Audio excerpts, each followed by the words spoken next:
On parle des muliers, effectivement, parce que le mulier est le français le plus riche. Ça n'est pas une française, son nom n'est pas Bettencourt, et donc c'est ce patronyme quasiment inconnu qui cache le patrimoine le plus important de France. Un nom inconnu, mais des enseignes en revanche extrêmement célèbres. Auchan, Decathlon, Pinky, Kiabi, Alinéa, je pourrais en citer, il y en a énormément. Comment marche le système mulier ? Pour la première fois, un journaliste lève le voile sur ce système avec vos questions, vos témoignages au 01 45 24 7000 et sur le compte Twitter de l'émission Service Public FI. Service Public, Guillaume Erner. À chaque fois que vous dépensez 10 € en biens de consommation, 1 € va dans la poche des muliers. J'ai bien dit 1 €. Les muliers qui, avec leurs enseignes, d'Auchan à Decathlon, en passant par Kiloutou, Saint-Maclou, sont l'un des premiers employeurs de France. Et pour la première fois, voici dévoilés les secrets de l'empire le mieux gardé de France. Une histoire qui a débuté ainsi. 1961, le 6 juillet, Gérard Mullier ouvre le premier magasin à la périphérie de Roubaix, face au quartier neuf des Auchan. 30 personnes y travaillent, on trouve tout sous le même toit. Sur le parking, on distribue déjà l'essence.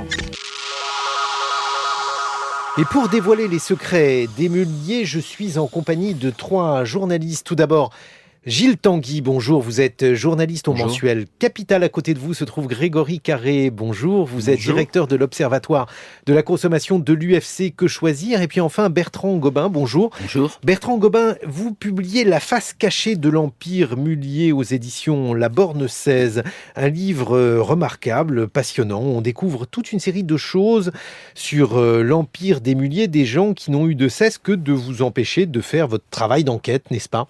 Oui, parce que les muliers l'empire mulier, les entreprises ne sont pas cotées, il n'y a pas de stratégie de communication, il y a plutôt des stratégies de non-communication. J'ai reçu un courrier de Gérard Mullier, le patriarche, me disant, voilà, je ne souhaite pas que ce livre soit publié, ne mettez pas ma photo en couverture. Ils ont les journalistes... sinon en horreur au moins en très grande méfiance. Donc les journalistes ne sont jamais les bienvenus autour de leurs affaires. Alors les journalistes en grande méfiance, mais les journaux, eux, sont dans une situation évidemment un peu ambiguë vis-à-vis du groupe Auchan, puisque lorsqu'on a autant d'enseignes, cela signifie qu'on achète beaucoup de pages de publicité, et donc par conséquent, c'est compliqué pour la presse de parler des muliers comme on va en parler maintenant. C'est un groupe extrêmement secret qui a une première particularité, et là-dessus il faut insister, c'est une famille. Le groupe n'est pas coté en bourse, bref, ils font ce qu'ils veulent, Bertrand Gobin. Ils font ce qu'ils veulent, ils sont réunis au sein d'un pacte qui s'appelle Tous dans tout, ils sont tous collectivement propriétaires de l'ensemble de leurs enseignes. Il n'est pas possible d'acquérir des titres par l'extérieur, c'est vraiment exclusivement familial. C'est un pacte qui a été créé dans les années 50. Et il y a un esprit qui règne dans cette famille, qui réunit environ 700 personnes, je parle des décideurs. Il y a un esprit qui règne dans cette famille qui relève d'une forme de catholicisme social. En tout cas, c'est comme ça qu'il se revendique, même si, on va le voir plus tard, parfois, il cherche à optimiser fiscalement les sommes qu'il devrait payer au fisc. Un esprit qui peut aussi, diraient les mauvaises langues, s'assimiler à une secte. Ce qui est sûr, c'est que les règlements familiaux, donc le clan Mullier s'est doté de règlements, d'une véritable constitution, et les règlements familiaux, les textes sont très directement inspirés des encycliques de Jean XXIII, avec de nombreuses références à l'intérêt de la propriété privée, les valeurs chrétiennes, paternalistes, figurent tout au long des pages de leurs documents. Et une image de très grande frugalité. Pendant très longtemps, on a expliqué par exemple que Gérard Mullier roulait en Ami 6, et pas seulement parce qu'il aimait les Citroën de collection. Voilà, il ne roule plus aujourd'hui en Ami 6, mais dans la famille, on roule plus en 308 qu'en Ferrari. Ce qui signifie que ce sont des gens vertueux ou que ce sont des gens qui veulent donner l'image d'une famille économe. Il y a un principe chez eux, et je cite dans le livre une phrase du père de Gérard Mullier le concernant. C'est quelqu'un qui dit à son fils, tu sais, chaque million que tu as sur ton compte en banque, c'est un billet de 50 francs que l'oncle Gérard n'avait pas dépensé. Et donc ce principe de je réinvestis, je modère ma consommation est très ancré chez eux. Oui. Alors ça, ce sont les principes du groupe Auchan, qui possède également les enseignes Leroy Merlin, Weldom, Flunch, Bistrot du Boucher, quelque chose qui tranche, Gilles Tanguy, avec le reste de la grande distribution française. Oui, c'est vrai que si les muliers sont si riches aujourd'hui, c'est parce qu'en fait, ils sont les seuls dans la grande distribution à avoir gardé le contrôle de leur empire, parce que si on regarde les autres groupes, Casino, ça fait longtemps que les fondateurs ont passé la main, c'est un groupe introduit en bourse aujourd'hui, Casino, Carrefour, c'est pareil, et puis on a d'autres catégories comme Système U, Intermarché, Leclerc, qui sont des réseaux d'indépendants, où donc là, chaque magasin est la propriété de son patron environ, donc c'est une structure très très différente des muliers. Ouais. Et il faut voir que l'empire mulier est en train donc d'étendre ses tentacules de par le monde, puisqu'ils emploient 500 000 personnes en France, mais c'est devenu cette semaine le premier groupe de distribution en Chine. Oui, parce ils ont consolidé les comptes de leurs filiales chinoises et on s'est rendu compte à l'occasion effectivement qu'ils étaient les leaders de la distribution en Chine. Ça, c'est le fruit de leur investissement très ancien dans le pays. Ils ont été parmi les premiers à y croire et du coup, aujourd'hui, ils en recueillent les bénéfices et ça contribue à leur fortune colossale. En Chine, en Russie, dans d'autres pays, ce qui montre qu'on a vraiment affaire à une multinationale secrète, familiale, dont on va parler. On va en parler également avec vos courses quotidiennes et les fréquentations qu'on a tous avec les différentes enseignes de ce groupe. Service public sur France Inter, enquête sur l'un des empires les plus mystérieux de France, le plus mystérieux de la grande distribution, l'empire Auchan, l'empire Mullier, l'empire Décathlon. On en parle en compagnie de Gilles Tanguy de Capital, de Grégory Carré, directeur de l'Observatoire de la consommation de l'UFC Que Choisir, et de Bertrand Gobin, journaliste qui publie La face cachée de l'empire Mullier. Bertrand Gobin, comment est-on passé d'une famille qui travaillait dans la laine à un empire gigantesque avec tout d'abord des supermarchés, des hypermarchés Auchan et puis toutes ces enseignes, Pizza Pie, Fil d'Art, Pinky, Midas, Noroto, Cultura, Kiloutou. Comment tout cela s'est-il développé ?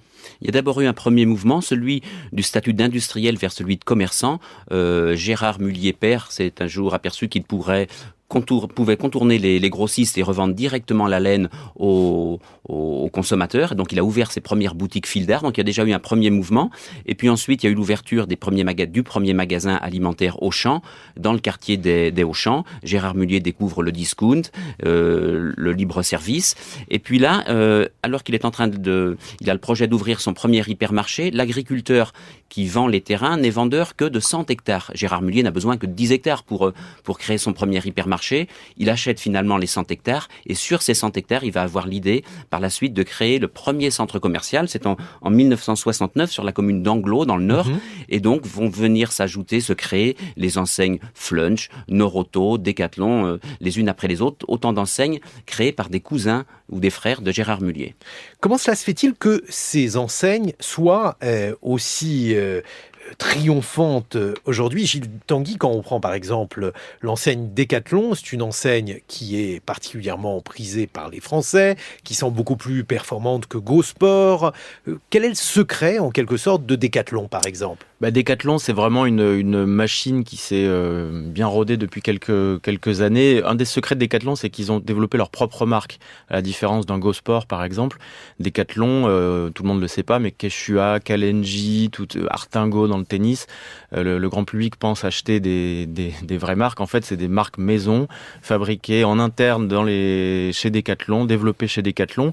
Et évidemment, sur ces marques-là, ils font des marges colossales, bien plus que sur les produits Nike ou Adidas, qu'ils vendent aussi, mais qu'ils mettent beaucoup moins en avant. Et c'est une entreprise qui semble particulièrement sympathique aux Français. Les Français aiment bien Décathlon. Vous avez d'ailleurs fait un hit parade Grégory Carré. On voit que c'est une marque qui paraît extrêmement sympathique. En effet, parmi les grandes surfaces les grandes surfaces de distribution d'articles de sport, Décathlon est en numéro 1 quasiment, avec une enseigne qui est beaucoup plus petite, qui est le Vieux Campeur, qui est quand même positionné sur une niche. Là, on voit que Décathlon, en effet, séduit davantage avec des scores de satisfaction assez élevés, notamment sur l'aspect c'est rapport qualité-prix, avec des produits, c'est vrai, maintenant moins chers, si on se réfère au passé. C'est mérité.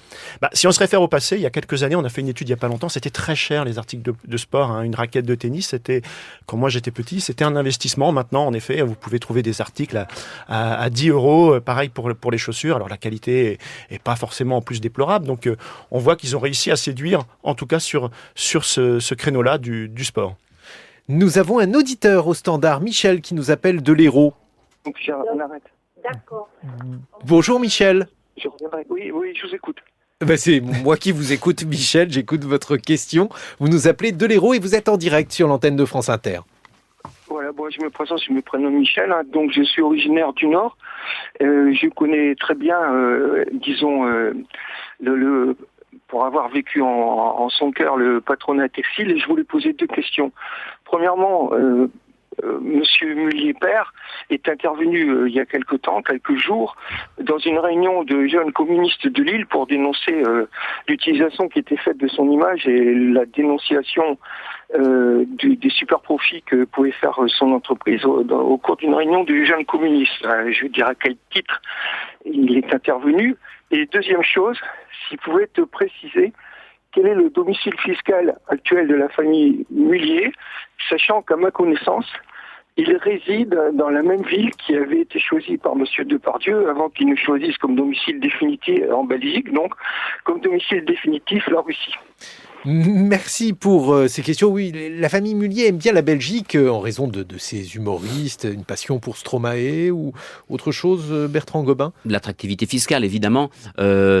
Qui plus est, pour les Mulliers qui sont originaires de Roubaix, le déracinement est tout relatif. Ils n'ont que 3 ou 4 kilomètres à faire pour franchir la frontière. C'est pas comme quand il faut quitter Paris pour partir à Londres ou à Genève. Eux, c'est vraiment un exil fiscal de proximité, de voisinage. Alors là, il faut être précis. Gérard Mullier, lui, n'est pas domicilié en Belgique. Non, il reste en France parce que son outil de travail est exclu de son assiette de calcul de l'ISF. Donc lui, il réside en France. En revanche, plusieurs de ses frères, de ses cousins habitent, comme l'a précisé l'auditeur, en Belgique, sur la même commune que Gérard Depardieu. Et ce fameux incident avec les jeunes communistes qui a été médiatisé puisque les jeunes communistes du Nord avaient utilisé Gérard Mullier sur une affiche. Qu'est-ce qu'il évoque ? Qu'est-ce qu'il suscite comme réaction chez vous ? C'est une attitude typique de Gérard Mullier, là où un autre grand patron aurait d'abord pris l'avis de son directeur de la communication. J'y vais pas, je fais un communiqué, quelle est la meilleure attitude ? Gérard Mullier, lui, réagit sur un coup de sang, cette affiche l'énerve, il pousse la porte et il va dire ce qu'il a envie de dire aux jeunes qui sont qui sont dans la salle. Alors, l'entreprise Mullier est une entreprise mystérieuse, ses enseignes peuvent passer pour sympathique, mais néanmoins, tout n'est pas rose dans le pays des Mulliers, tout simplement parce que cette entreprise est aussi impliquée dans un certain nombre de drames récents liés à la délocalisation et notamment le drame du Rana Plaza, dont il a été question dans cette émission.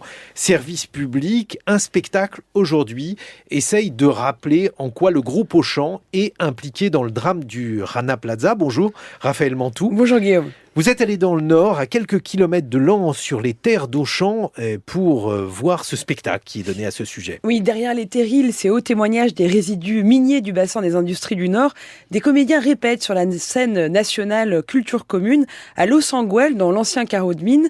C'est le lieu qu'a choisi Bruno Lajara, le metteur en scène, pour répéter sa fiction théâtrale Des robes sous mes pieds. Et il y raconte le fonctionnement de l'empire Mullier face à la globalisation économique avec donc un événement, vous le disiez Guillaume, celui du Rana Plaza.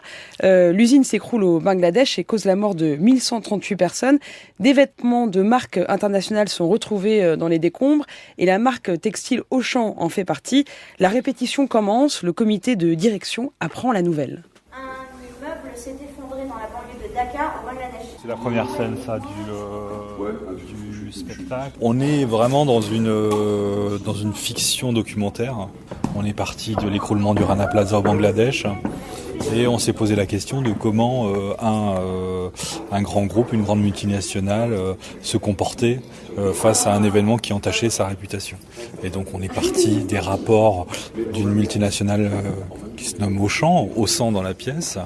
Et, vous l'avez appelé Auchan dans la pièce. Auchan, ouais. Auchan avec une cédille. Donc il y a Samsung, Auchan, plein de marques dont on a changé un petit peu. Voilà. Pourquoi vous avez changé les noms ? Parce qu'ils sont très procéduriers, on va dire. On est du Nord comme eux et ils aiment pas trop qu'on s'empare un peu de l'image de l'entreprise parce qu'ils sont sur une entreprise qui n'a pas de soucis, qui est clean, qui est éthique, etc.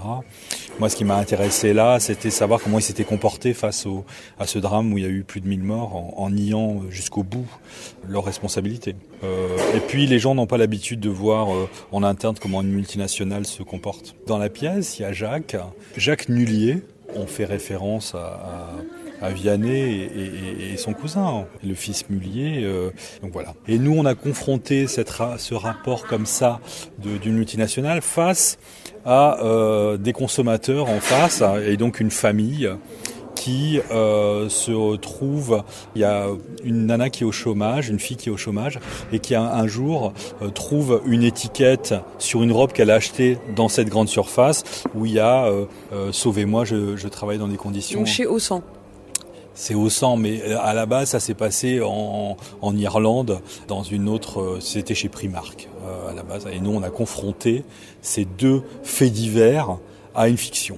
Si on prend le drame du Rana Plaza, il y a un projet de loi qui avait été proposé par des députés verts et socialistes qui a été rejeté par l'Assemblée nationale. Une loi sur l'éthique en disant que sur toute la chaîne de l'habillement, les multinationales étaient responsables de la sous-traitance sauvage au Bangladesh ou en Asie, en Chine, etc. On en est à 82 morts et il n'a pas non plus réussi à joindre Vanessa. Décidément, personne ne parvient à la joindre.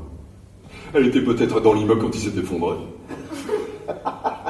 Est-ce que cette usine travaillait pour nous ? Non, nous n'avons jamais travaillé avec cette usine. Autrement dit, le nombre de morts va augmenter. Ce n'est pas bon pour les affaires, ça. Toutes les entreprises qui font fabriquer des vêtements au Bangladesh vont être mises sur la sellette. Les images vont tourner en boucle dans les médias. Nous allons encore nous accuser d'exploiter les travailleurs là-bas. Les gens ici, ils s'en moquent du Bangladesh. Ce qui est important pour eux, c'est de trouver des t-shirts à 2,50 €. Oui, je suis Philippe Potier. Je joue le rôle de Jacques Nullier, le grand patron de la multinationale. Il veut faire le bien en créant des emplois, en faisant vivre les gens, en offrant une consommation au plus bas prix possible, en maintenant des produits de qualité. Et ça, il en est persuadé. C'est pas forcément un personnage désagréable au premier abord. Il finira par lâcher une indemnisation de solidarité, mais en continuant à affirmer qu'il n'est pas responsable. Et tout le débat politique derrière tout ça, c'est est-ce que les entreprises sont responsables de toute la chaîne de production derrière. SOS, forcé à travailler des heures épuisantes, conditions de travail dégradantes. Vous avez voulu montrer justement le point de vue du consommateur, alors directement. Voilà, le point de vue du consommateur, et un consommateur en tout cas qui se pose des questions à un moment donné. J'ai lu un truc la semaine dernière, c'est que on a tous au moins chez nous 10% de produits du groupe Mullier. Waouh! Je sais pas ce qui m'a pris, j'ai acheté ça. Elle est sympa! 10 €. Donc la pièce fera partie d'un triptyque « Je ne vois que la rage de ceux qui n'ont plus rien » et sera jouée à Lille, à la Maison de la Folie Oisem, le 24 avril, pour le 2e anniversaire de l'écroulement du Rana Plaza. Ils ont donc finalement décidé, le groupe Auchan, d'indemniser les familles des victimes du Rana Plaza à hauteur d'1 million d'euros. Il faut rappeler effectivement que les investissements publicitaires des enseignes du groupe Auchan dans les médias français s'élèvent à 500 millions d'euros, ce qui donne une idée en quelque sorte de la servitude dans laquelle peuvent être les médias vis-à-vis de ce groupe. Votre réaction, Gilles Tanguy, du magazine Capital, par rapport au reportage que l'on vient d'entendre? Je crois qu'il est assez réaliste, mais faut pas être dupe. On a découvert à travers ce drame une situation on a redécouvert une situation qui est connue de tous les spécialistes depuis longtemps. Toutes les multinationales travaillent avec des sous-traitants en Asie, et on sait qu'ils sont responsables en bout de chaîne des conditions de travail des salariés là-bas. Et puis le client français qui va chercher toujours le tarif le moins cher, et il ne s'agit pas de lui reprocher, mais c'est un constat, est aussi responsable de cette situation, puisqu'il voit bien sur l'étiquette que le produit vient de Chine ou du Bangladesh. Donc là, il y a eu un drame, il y a eu des pansements qui ont été mis, mais cette situation existe depuis longtemps et va continuer. La réaction du groupe Auchan à ce drame, Bertrand Gobin, était aussi une réaction de principe sur le mode « c'est pas nous, c'est le sous-traitant de notre sous-traitant, nous on n'y est pour rien et donc on veut rien savoir ». Voilà, et ça c'est l'attitude sur laquelle ils se sont longtemps basés, avant finalement de céder face à la pression exercée par les collectifs. Mais pour Auchan, non, on a passé un contrat avec un sous-traitant, nous ne nous sentons pas concernés par ce qui a pu se passer après, sauf que Auchan, comme tous les autres grands donneurs d'ordre internationaux, a malgré tout une part de responsabilité puisqu'il exige des coûts et puis il exige des délais. Et que pour tenir les coûts et les délais, leurs propres sous-traitants n'ont d'autre choix que eux-mêmes de sous-traiter, voire de sous-sous-traiter. Carré, directeur de l'Observatoire de la consommation de l'UFC Que Choisir, et Bertrand Gobin, journaliste qui publie La face cachée de l'Empire Mullier. Nous avons Hélène au standard. Bonjour Hélène. Bonjour. Vous nous appelez de Paris et nous vous écoutons Hélène. Écoutez, il y a toujours un côté négatif aux entreprises. Bon, là, c'est vrai que depuis le début de l'émission, je trouve que c'est quand même très négatif ce qui en est dit. Et moi, je voudrais apporter un côté un peu positif. C'est une entreprise qui n'a pas d'actionnaire. Moi, je trouve que ça, c'est positif parce que c'est peut-être pour ça qu'ils arrivent aussi à faire des prix bas indépendamment de leur délocalisation. Et deuxième chose, ils ont quand même un système d'intéressement pour leurs employés que je trouve quand même assez positif et qui n'existe pas beaucoup ailleurs. Ils sont assez modernes dans cette entreprise. Alors maintenant, je ne connais pas tous les dessous de la chose. Mais j'ai quelqu'un de ma famille qui a travaillé chez Leroy Merlin et je peux vous dire qu'au niveau de l'intéressement, c'était, on peut dire, très intéressant. Et cette personne était satisfaite de ses conditions de travail chez Leroy Merlin ? Oui, hormis qu'il y a un côté paternaliste qui fait que l'accès des femmes aux hautes responsabilités est quand même très difficile. Alors, ce que vous dites est très intéressant, Hélène, et ça corrobore d'ailleurs d'autres messages, par exemple celui de Marc, qui dit bien sûr qu'il y a des cadavres dans les placards chez les Mullier, mais franchement, je préfère cette famille à voir débarquer Walmart. Bertrand Gobin, alors tout d'abord, le fait qu'il y ait de l'intéressement, qui est en quelque sorte la part positive du paternalisme de la famille Mullier. Voilà, c'est-à-dire que le principe, c'est on doit permettre aux jardiniers d'être propriétaires d'une petite partie de son jardin. Et chez Auchan, à titre d'exemple, 10% du capital de l'entreprise est détenu par les collaborateurs, via les fonds communs de placement réservés aux salariés. Donc, est-ce que ça signifie, Gilles Tanguy par exemple, qu'il vaut mieux travailler pour la famille Mullier plutôt que pour le groupe Walmart ?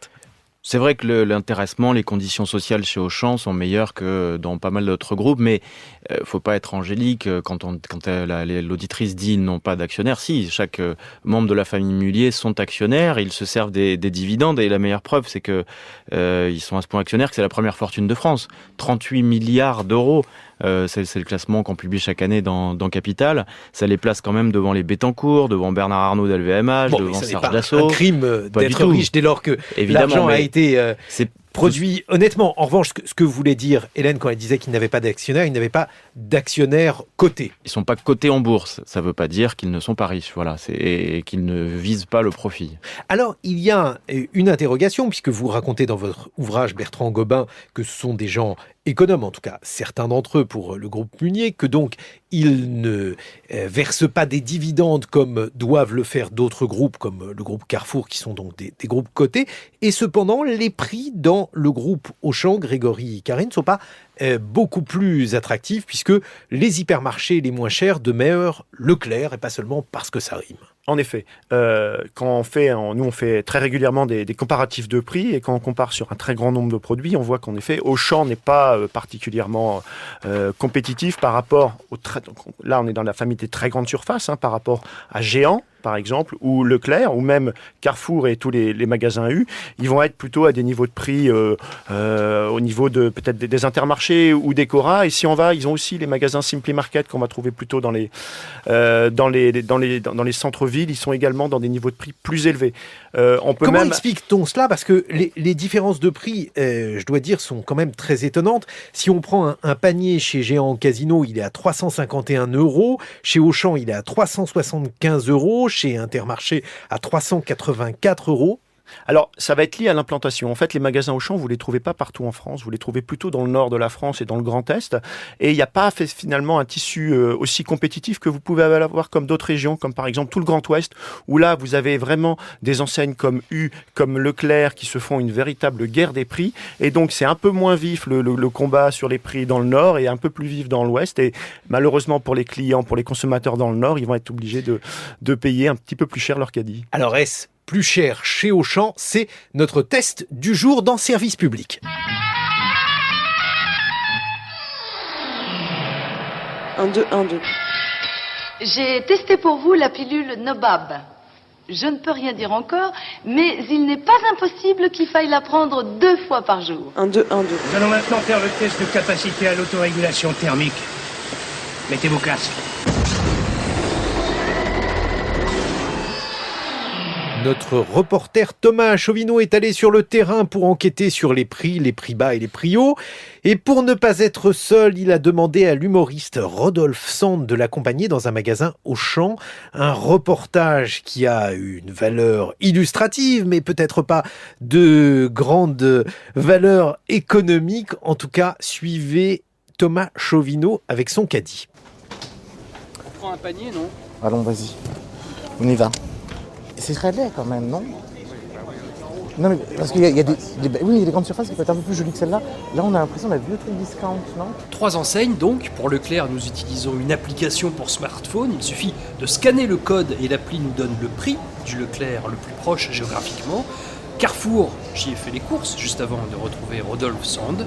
Et nous faisons la même chose dans le magasin Auchan. Ah, on a oublié de dire un truc hyper important. Rodolphe. Quoi donc ? C'est que pour pas faire de publicité déguisée, pour pas nous faire taper dessus par le CSA, il faut citer des marques concurrentes. Donc on a Coca-Cola, nous avons aussi Pepsi. Voilà, et à côté la marque Cola qui est la marque du magasin. Bon voilà, j'ai pris exactement celle-ci, 1 litre. Ouais. Ici ça coûte 1,30 € et là où je l'ai acheté, ça coûtait 1,30 €. Bon, on a bien fait la comparaison, non ? Ça a pris puis le déplacement aussi. Puis surtout le déplacement, c'est bien. Ça nous a coûté un ticket de métro en plus. Vraiment. L'enquête commence, on ne peut mieux. Et on prolonge notre investigation jusqu'au rayon soupe. Celle que j'ai trouvée dans le magasin Carrefour m'a coûté 2,10 €. Eh bien, écoutez, on avance puisqu'elle est à 2,10 € ici également. La petite différence, on la trouve dans le lait. 1,21 € dans le magasin Carrefour de la Porte d'Auteuil, 1,32 € dans le magasin Auchan de Bagnolet. Quant à l'appli de comparaison de Leclerc, elle indique 1,24 €. D'accord, alors c'est moins cher. C'est moins cher. Donc on avance par rapport à la bouteille de Coca. On est sur du progrès. Oui, mais alors ma question c'est, tu te rends compte que ta bouteille de lait coûte moins cher chez Auchan ? Bon, on est à 7 centimes. Est-ce que tu vas chez le concurrent direct qui se trouve à Porte de Bagnolet alors qu'on est à Gallieni ? Non. J'ai ma copine Armelle, vous savez, l'humoriste, avec qui on prenait un malin plaisir à aller comparer justement aussi les différents hypermarchés en province quand on partait en tournée. Eh ben, on arrivait à exactement la même conclusion que la vôtre, c'est-à-dire qu'ils sont tous au même prix. Et vous pouvez retrouver le ménager Rodolphe Sand dans son spectacle d'humoriste tous les samedis au Petit Palais des Glaces à 18h. Un spectacle intitulé Tout en finesse. En matière de prix, Grégory Carré, on a donc un hypermarché Auchan qui ne se situe pas parmi les moins chers. Oui, en effet. Et alors là, le relevé a été fait en Ile-de-France. Il faut savoir qu'en Ile-de-France, c'est quand même la région la plus chère, là, avec des niveaux de prix assez records, quasiment 20% de plus que partout ailleurs. Et c'est vrai que ce qu'ils ont illustré, c'est aussi quelque chose qu'on peut des fois constater, c'est-à-dire que 2 enseignes pas tellement loin l'une de l'autre vont beaucoup s'observer. Et s'il y en a une qui est agressive sur les prix, l'autre va être obligé de s'aligner. Et si en revanche personne n'est assez compétitif sur les prix, malheureusement pour le consommateur, ça va être beaucoup plus cher. Et toujours si l'on continue à s'intéresser au prix, eh bien, on s'aperçoit cette fois-ci dans le domaine des grandes surfaces de bricolage, puisque là aussi, le groupe Mullier est présent dans les grandes surfaces de bricolage. Il est présent au travers des enseignes Leroy Merlin et Weldom. On s'aperçoit là, pour le coup, qu'il est plutôt bien placé si on nommait Brico Dépôt. Alors Brico Dépôt est très peu cher, il est à 681 €. Leroy Merlin et Weldom sont au niveau de leurs concurrents, respectivement à 780 et 790 €. Oui, en effet. Alors, c'est un tout petit peu parti. Alors, c'est vrai qu'ils ont beaucoup de force de vente dans le bricolage. Ils ont plus d'un quart des surfaces de vente en France, donc c'est énorme. Mais sur le marché du bricolage, finalement, c'est extrêmement compliqué de comparer entre elles les enseignes. Et là, c'est un vrai problème pour les consommateurs. Soit vous allez trouver les mêmes produits un peu chez tout le monde, avec des grandes marques d'outillage et tout. Là, vous avez quasiment des prix alignés. Alors là, on a l'impression que c'est le fabricant qui fixe les prix. Et alors, sur d'autres produits, vous n'allez pas forcément en mesure de comparer parce que ça va être des produits que vous n'allez pas trouver chez les uns, chez les autres. Et finalement, quand nous, on a essayé de construire un très gros panier, c'était très compliqué. On a vu que c'était assez compliqué de trouver une enseigne où le consommateur pouvait faire des économies l'une par rapport à l'autre. Ça voulait dire que finalement, on n'arrivait pas à faire à faire jouer la régulation où le consommateur, par le choix, pourrait sélectionner des enseignes moins chères. Service public sur France Inter, il est question du groupe Auchan de la Galaxie Mullier. Nous avons une auditrice au standard, Martine, qui nous appelle de l'Oise. Bonjour Martine. Bonjour monsieur, et je voulais vous dire avant toute chose que je suis fan de votre émission, donc je suis enchantée de pouvoir apporter mon témoignage, un témoignage positif. Donc pour une expérience d'apprenti, j'ai habité Roubaix, et donc j'ai travaillé dans les usines Mullier et dans le textile, et donc je me rappelle de très bons souvenirs parce que c'était quand même familial malgré que c'était une grande usine. Et on nous amenait, quand il faisait très froid, on nous amenait du viandox, enfin on prenait soin de nous. Quand il y avait on travaillait quand même pour des grandes marques, Carven, on faisait de beaux pulls, quoi. Et je sais que à une saison, on faisait une fête et puis on avait le droit d'acheter des pulls qui étaient un peu démarqués. J'ai un très bon souvenir, et on nous a toujours on a toujours fait attention à nous, on nous a toujours... Vous avez l'impression d'avoir toujours été bien traité dans cette entreprise, et effectivement... Je suis restée 2 ans et c'était très bien. Donc, et justement, parce que c'était familial, à tous les postes haut placés, c'était des gens de chez Mullier, mais qui étaient très, très simples, qui étaient humbles. Et ça m'est resté. C'est quand même quelque chose de bien. Donc, je voulais apporter ce témoignage positif. Merci beaucoup, Martine, d'avoir apporté ce témoignage positif qui est, là aussi, corroboré par d'autres témoignages qui, finalement, nous rappellent qu'une entreprise de type paternaliste, une entreprise qui s'efforce de bien traiter les personnes qui travaillent pour elle. Est-ce encore le cas, Bertrand Gobin ? Oui, alors dans le témoignage qu'on vient d'entendre, il y a un point intéressant. La personne disait, voilà, ce sont des Mulliers qui sont à la tête des affaires. Aujourd'hui, chez les Mulliers, il y a une particularité, il faut mettre ça à leur crédit, il n'y a pas de droit au fauteuil. C'est pas parce qu'on est le fils ou le gendre ou le neveu qu'on va accéder à des postes de responsabilité. Ils ont le souci de mettre les meilleurs dans les différentes fonctions, quel que soit le patronyme, et que les gens soient actionnaires familiaux ou pas. Francis nous dit encore une émission racoleuse qui crie sa haine des riches et de la réussite, en gros la haine de l'entreprise. Dommage que vous ne puissiez apporter un éclairage plus honnête et instructif sur les entreprises. Qu'en pensez-vous, Gilles Tanguy ? Est-ce qu'on a été haineux sur l'Empire Mullier ? Non, je crois pas. Je crois qu'on a été juste réaliste et clairvoyant pour ne pas se faire avoir par toute la communication du groupe Mullier qui communique beaucoup sur ses valeurs. Ils sont ni mieux ni moins bien que les Carrefour et les casinos. Ils sont pas plus vertueux qu'un groupe coté sur la distribution des dividendes.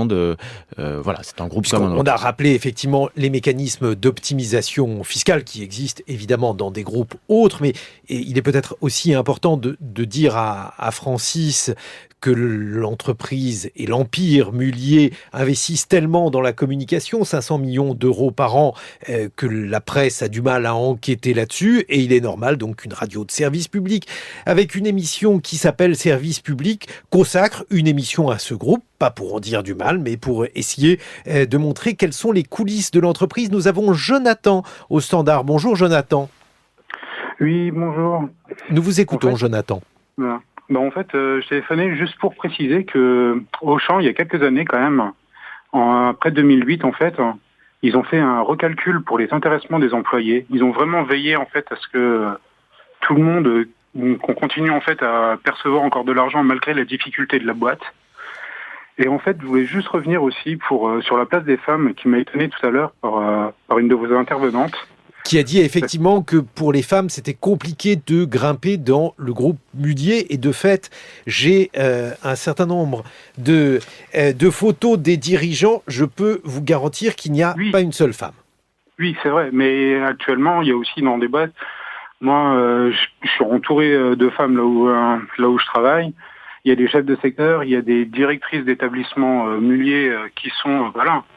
Il y a des femmes, il y a des choses qui... C'est très lent, c'est aussi une boîte paternaliste, c'est vrai, mais il y a beaucoup de choses qui bougent tout doucement, quoi. Voilà, donc sur ça aussi, ils laissent leur place à tout le monde, en fait. Merci, Jonathan, pour cette remarque, avec deux remarques importante. Peut-être la première, Gilles Tanguy, les mauvais résultats du groupe. Effectivement, les résultats d'Auchan n'ont pas été bons en France. Oui, ils les ont publiés hier. Ils sont assez décevants. Bon, ça reste un chiffre d'affaires de 63 milliards d'euros. C'est quand même colossal. Voilà. Sauf que, en fait, si on prend, il y a une petite augmentation de 1,5%, mais si on prend magasin par magasin, vraiment sans tenir compte des ouvertures, ils sont en baisse à moins 1%. En fait, ils payent là une guerre des prix féroce qu'il y a en France. Les prix baissent en France et donc ça érode leur marge.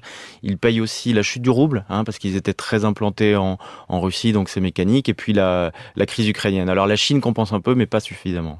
Bertrand Gobin, peut-on dire que les options qui ont été prises par la famille Mullier pour ces différentes enseignes, de Leroy Merlin à Flunch, en passant par Auchan, sont de bonnes options? Est-ce que le groupe peut envisager l'avenir avec sérénité?